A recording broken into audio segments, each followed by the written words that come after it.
ដំបងបណ្ដូលចិនអើខ្ញុំសូមលីហើយនេះទាំងអាឡាយតាំងពីរូបមកបានគ្នាទៅឆ្ងាយខ្វល់ខ្វាយនឹងស្នេហ៍អិនទៅហា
Good morning, good morning. It is about 6 a.m. right now. Today is November 4th. So November 4th here in Cambodia is the water festival, the beginning of the water festival. So the water festival in Khmer is called a Bon Om Tuk. Bon Om Tuk is usually celebrated here where they do the boat races, right?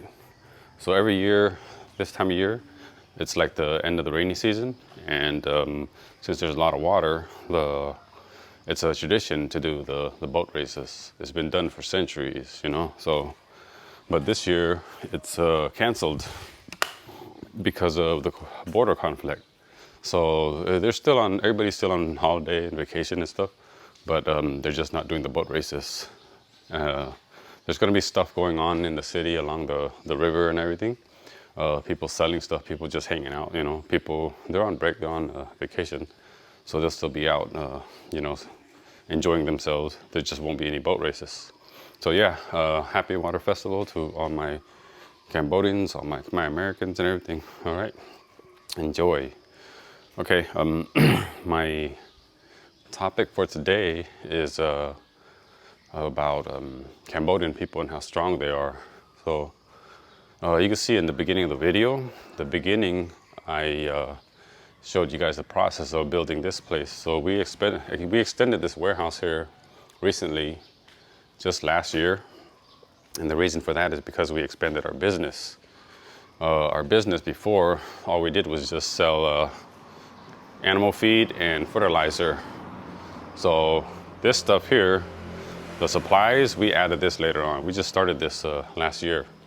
So it's all new, and with all this stuff, you can see it's filled. We used to just have just this side of the warehouse here, and that was just for the fertilizer and the feed, and that was it. But with all this other stuff, the supplies that we have for consuming, there's a lot. So we had to extend. But the reason why I wanted to talk about the Cambodian people and how strong they are is because like you can see when they were doing the construction on this place, they didn't have much safety equipment on them, you know. You can see them cutting metal and welding metal with just sandals, and they didn't have any protective equipment like leather, gloves, and while they were welding, all they did was wear sunglasses. And I was like, man, you guys are dangerous, you know. And then on the top, while they were welding the top of this, it's pretty high. You can see them on top, they were welding with just sandals, and they didn't have any safety harnesses or anything. They just climb up there and just weld it. And they put it together within 2 weeks. They finished this job in 2 weeks. So you could say, man, these guys are dangerous. They're not really careful, but the thing is, they did the job, they finished it in 2 weeks, no injuries. No problems. So that made me wonder, you know, like, man, these guys are tough, man, you know. And the pay for this type of work per worker is like $7 a day, you know? That's all they make, $7 a day. So they come in, they start at 7, they have their lunchtime, then they come back and start again at like 1:30. Then their break, they're off for a day at 5. So that's their whole work day. But they're using their strength, you know, they're carrying stuff around, they're putting themselves in danger for $7 to $8 a day. And I was like, dang, you know, labor is cheap here. But that's the reason why I have so much respect for them, because they're willing to do so much just to earn a few bucks a day, you know? And even with this stuff right here, the stock here that comes in, right? Like this fertilizer, this stuff is heavy. This is 50 kilos, one bag here. And when it comes in by the ton, you know? So about 100 bags of these will come in, and they'll have a crew of like 5 or 6 people, and they'll have it, they'll unload it from the truck, and they'll put it on top of their head. So they'll pull it from the truck, and they carry it on their head, and they'll bring it over, and they'll stack it up. See, they make it nice and neat for us. So yeah, they are tough. Even with this stuff, it's the same thing. They stack it on top of their head. Just use physical labor. No machinery involved, no forklift or anything. It's just human labor. So that's why I keep saying that Cambodian people are tough, you know? They are strong. And these guys, they're smaller than me. They're only like, I could say like 160, some are 155, you know? 155 pounds, 160 pounds. Because me, I'm built, you know, I'm bigger. I'm like 180, you know, and I'm taller, you know? But I can't do the same work that they do. Like using physical labor, strength, especially with the heat here. It's hot. And just that alone makes it difficult to do any physical labor, you know. Then with the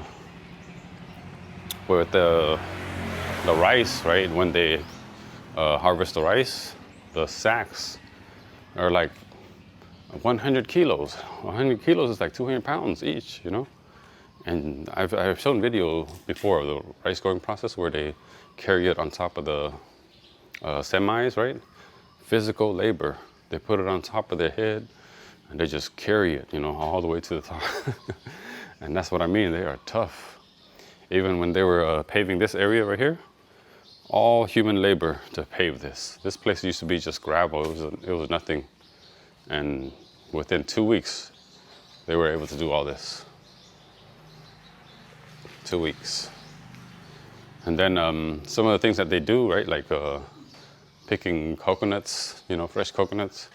Never seen it done before. And then when I did see it, they don't have any safety harnesses, nothing to help them climb the coconut tree. But these coconut trees are tall, and they just climb up the coconut trees with nothing, just hands and feet. And they climb all the way to the top to harvest the coconuts. And I'm like, man, I'm amazed, because me, I couldn't think of something like that. The only thing I could think of to get up there with is probably a ladder. Yeah. But yeah, I wanted to make this video to talk about that because I've seen it, you know, the amount of work that they do, the things that they put themselves through just to get, you know, earn like a basic living each and every day. From the city to the countryside, you can see in the city there's like a lot of beggars, a lot of people, you know, like asking for money and stuff. But in the countryside, there aren't any. In the countryside, there aren't any beggars. Out here, if you don't work or do something to find food, you're gonna starve. And the people out here aren't gonna try and go out of their way to make sure that you eat. You have to make sure that you find your own way to eat. And in the city, the reason why there's so many beggars is because they are enabled by people who give them donations, right? I remember there was a kid, his story went viral on Facebook in Cambodia because he was an able-bodied young man. He was like 22 or 23, you know. And one guy noticed him, and he was like, man, this guy is, he's young, he's fit, and he can work. So he approached the kid. He was like, hey, I have a farm, and I have cows that need to be tended, you know. I'll pay you $300 a month. You know, you'll have a place to stay, you have food to eat, and you'll have a salary. And the kid looked at him like, why would I want to do that? He's like, I can earn $500 a month just from begging. And yeah, so when his story went viral, it was like, man, see, you guys are enabling these people who don't want to work to beg for money instead of working.